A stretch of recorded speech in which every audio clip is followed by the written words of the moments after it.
Please open in your learning workbook to page 112 and read along as we learn together.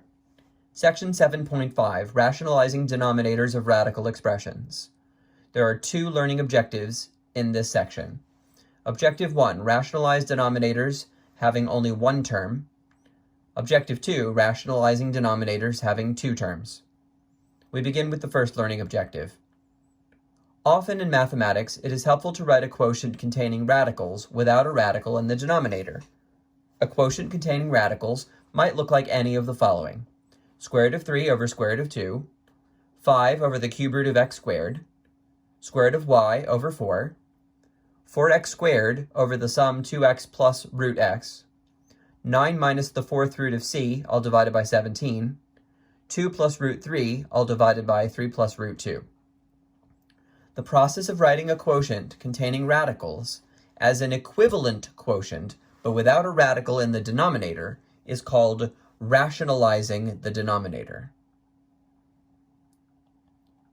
Let's turn to page 113 and read about rationalizing denominators having one term. Consider a fraction with the following traits. It is in simplified form, its denominator has exactly one term, and that term contains a radical. Such a fraction's denominator can be rationalized by multiplying the numerator and denominator of the fraction by an expression that completes the radical. For example, the expression 2 times the square root of 16 over the square root of 9x simplifies to 8 over 3 square root of x. The radical, square root of x, has an index of 2. It's a square root, but there's only one factor of x inside.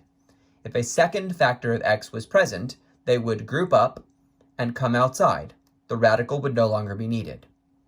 Hence, we multiply the numerator and denominator of our radical expression by the square root of x, top and bottom.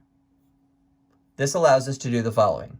8 over 3 root x is the same thing as 8 over 3 root x times root x on the top times root x on the bottom. On the bottom, using the product rule for radicals, I can combine these into just a single radical with two x's underneath. And then, since this is a square root and I need groups of 2, this forms a group and one x is sent out to multiply. The radical is no longer needed. So now my new denominator is 3x. In the numerator, 8 times x is simply written 8 root x.